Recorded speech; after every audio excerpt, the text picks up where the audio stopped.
First off, I want to say peace and thank you to all my subscribers and all the people that support me and those who are tuning in to things that I have to say. And I'm going to get right into it. First of all, and this is not particularly what my podcast was going to be focused on. I'm trying to move into a different arena when I discuss matters. I want to talk about entertainment. I want to talk about news. I want to talk about the problems going on in society. I want to touch people and reach them right where they at. You know, I want you to be the judge of the things that I say. But I want to get some things off my back, off my shoulders right here. You know, I want to address an issue that was spoken about several times, but I'm going to address it for the last time and put it to sleep. Again, as I said, my podcast will be starting in the beginning of the year, and we can have talks about anything that you want, because I'm going to let y'all ask me questions and whatnot. So now let's talk about something that's been out there. First of all, we're going to address an issue related to Clarence Preacher Heatley. First of all, we were incarcerated together in USP Beaumont. And during that time, when he came there, I didn't even know who he was. Hadn't did time with him in the state. Met him for the first time there. He was there for 2 months before I even knew who he was. The man never knocked me out. The man never slapped me. The man never put his hands on me, ever. We could not exist on the same compound, not because he was a rat, but because other matters related to allegations that he had allegedly done. So we couldn't exist at the same time. And in order not to have bloodshed there, what I did was made it real simple. And I said, mano y mano, we're going to deal with this one-on-one. We're not going to involve nobody else. We're going to make sure that it's handled in a way that nobody else gets hurt. So we had a vicious knife fight. He just happened to have a bulletproof vest on. I didn't have one on. We had the knife fight. It was serious. It was dangerous. And it was something that I would not want others to go through. This is why I be trying to tell everybody, stay out of prison, because you got to deal with a lot of nonsense in there that you normally may not have to deal with as a free person. But we had a knife fight. It was vicious. It was very dangerous. Nobody was trying to stop it. And at the end of the day, he ended up having to be the one to leave, not me. And so that we don't talk about this no more, I'm going to show you the incident report. I done told you the lies that others were trying to say that didn't happen. Now you be the judge, so you know for yourself. And this is why I'm speaking about this, is because people will get on these platforms and say things to you that they know ain't true, but they say it anyway for shock value. And you'll always be able to find somebody who will hear or listen to you, whether it's the truth or not. But my favorite saying is, the man who fears no truth has nothing to fear from a lie. So that being said, you be the judge. After that situation with Preacher, the compound was more relaxed. You know, everybody was more comfortable with each other, you know, because nobody really wanted him there in the first place, you know. And me personally, I always been the type of person, while I'm doing my time, I like to have peace. I ain't with the war. You know, you're always prepared for that, but that's not what I was about. And just so everybody know, I don't want to spend too much time on prison things, because I want to really focus on society. Again, anything I speak about is to really teach and give an understanding to the children, teenagers, and young adults why they shouldn't go to prison. That's my whole thing.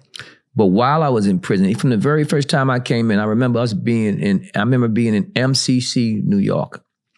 And the very first time that I got locked up in MCC, New York, the first person I met when we came from court that day was John Gotti and his co-defendant, and whatnot. And I ain't talking about Sammy the Bull. It was his other co-defendant. And they were in the same van we were in, because it was late and we had to drive back to MCC. We had to go to MCC rather. And we were all in the same van. They were in the front, him and his co-defendant, and we were in the back. And John asked us, what judge do y'all have? Because he heard us speaking about things. And I answered, I said, we got Judge Raymond J. Derry. And he said, hey, man, that's a good judge, man. I give my right arm for him. And we all laughed, you know what I'm saying? And then he said something like to the point of he handled the Windows case with his brother. I think it was the second time, not the first time, maybe the second time we went to court. I forgot exactly when. So we thought we felt like, wow, we got a good judge. If John Gotti said that, it must be cool. They ended up putting us on the floor, me and two of my co-defendants, I think. We was on the same floor with John Gotti. And my cell, I was in a cell with a guy named Mike Mellon. Mike Mellon was the nephew of Nicky Barnes. You know, God bless him. Mike Mellon went back, he passed away while he was incarcerated at USP Leavenworth. We was there together as well. And so what happened was me and Mike Mellon lived across the cell, and on the other side of the cell, across from us, you had John Gotti and Mike DeSantis. They were in that cell. And I got to tell you, they were gentlemen. The way we interacted on that floor, we dealt with the black guys and the Spanish guys. They dealt with the white guys mainly, and mostly the Italians, really. It was so much peace on that floor. And anytime anything happened, we would resolve it like men, and it would be, handled appropriately. The respect level was at an all-time high. And I dealt with people my whole bit, a lot of the Italians, a lot of other people. That's how I carried myself around them. And that's how I saw them. We always tried to keep things at a very respectful level. But that floor was a beautiful floor. I remember I got transferred to USP Allenwood, and my man Mike DeSantis was there, and he happened to be there. And he helped me start running because he used to run the track all the time. He would run around the track and stuff. And I started running because of him. He would run 20, 25 laps, and I would do the same thing. But my whole thing about prison was to get out. So I always wanted to keep it peaceful whenever I was in a certain environment. And sometimes peace comes through war, but sometimes you can have peace just through an understanding. And so that's how I dealt with that. I remember also being in USP Beaumont with Skinny Joey Molina, another good guy, solid. We was there together, and it was, it was proper. It was cool. USP system is a little different. Like right now, Diddy is in the FCI. He was fortunate enough to go to a FCI and not a USP. You know what I mean? And, I'm almost glad he didn't go to a USP, because the USPs are different, man. It's a lot more you got to deal with. Much more drama, much more issues.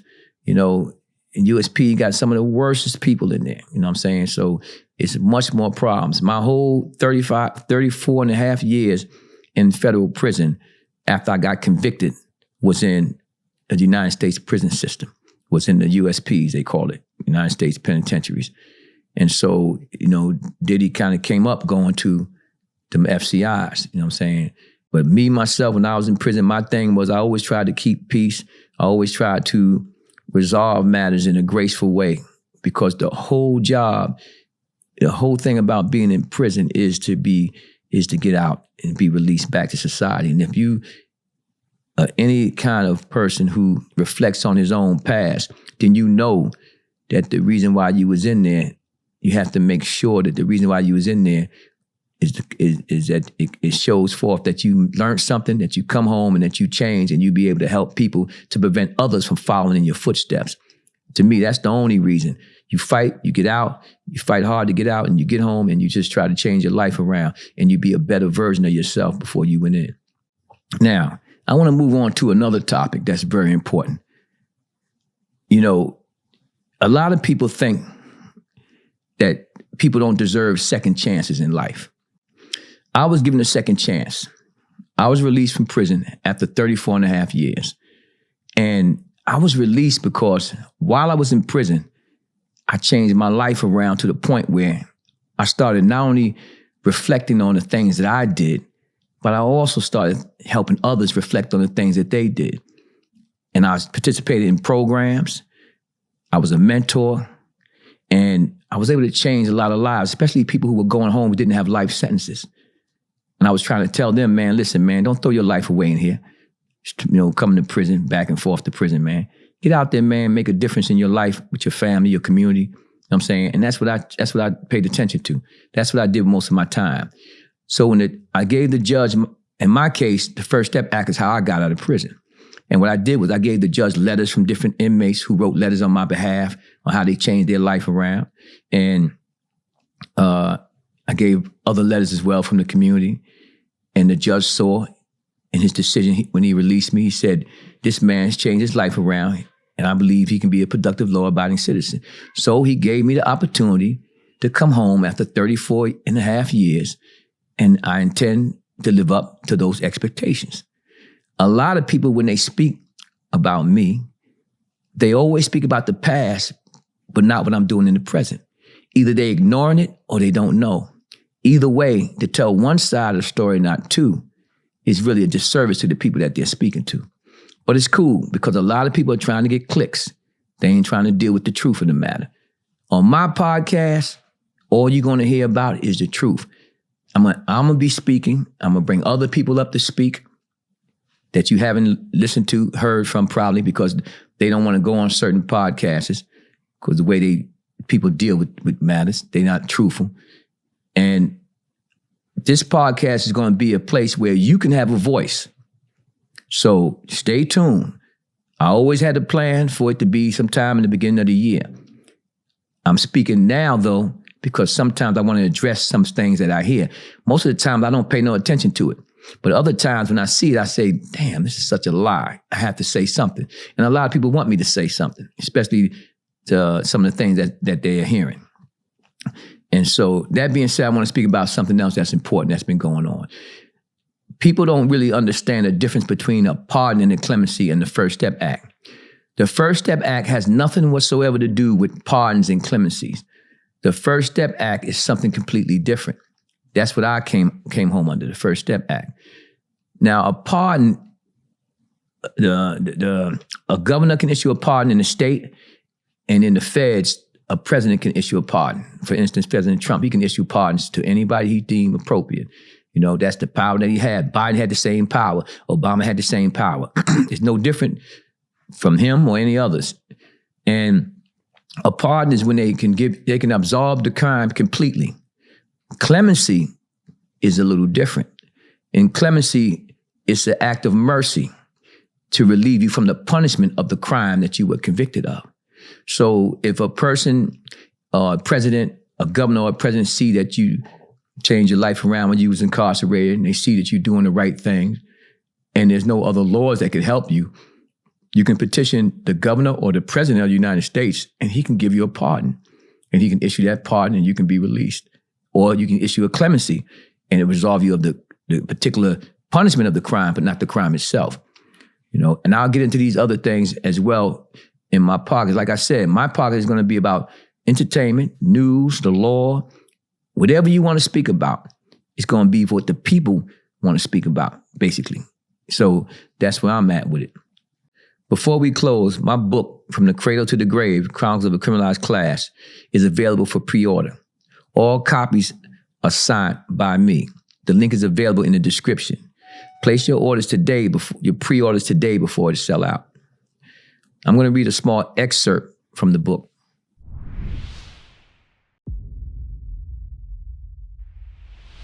This is from chapter 7.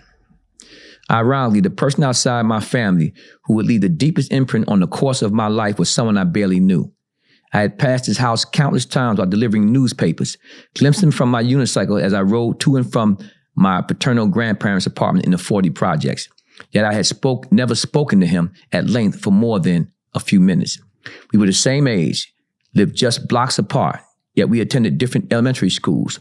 He went to PS 40 nearer to his home at 109, that's 50 New York Boulevard. His name may have faded from memory for most, but in South Jamaica in 1973, it carried a heavy renaissance. Clifford Glover. His story is painfully familiar. Black child, white cop, innocent blood spilled senselessly. That tragedy is the sum of it. That particular chapter in my life shaped my mentality to a certain degree. So much so that when I was incarcerated and I found out that he hadn't had a headstone, I reached out to the family and I made sure that a headstone was put up. So before I came home, the headstone was finished. It was put up. After I came home, I visited Clifford's headstone with his sister, who was a child at the time when her brother was killed, and his niece, who wasn't even born when Clifford was killed. And it was a surreal thing to know that I, with their permission, was able to get that done while I was incarcerated. And then I came home and was able to be there, actually to see the headstone and to be there with his family. And that's a part of the book. When you read the book, you read the rest of it, you get a better understanding about what happened.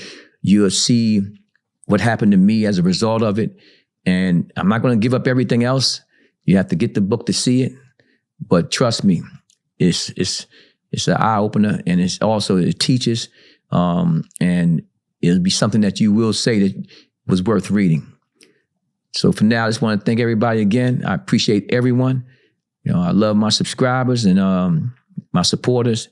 Also, I want to give a big up, man, to my man Jay Prince. I was there for his party, him and his son birthday party. It was elegant, it was proper. Everybody out in Houston showed me love, and I want to thank you, man. You got a beautiful family, man, and y'all stay well and take care. Peace.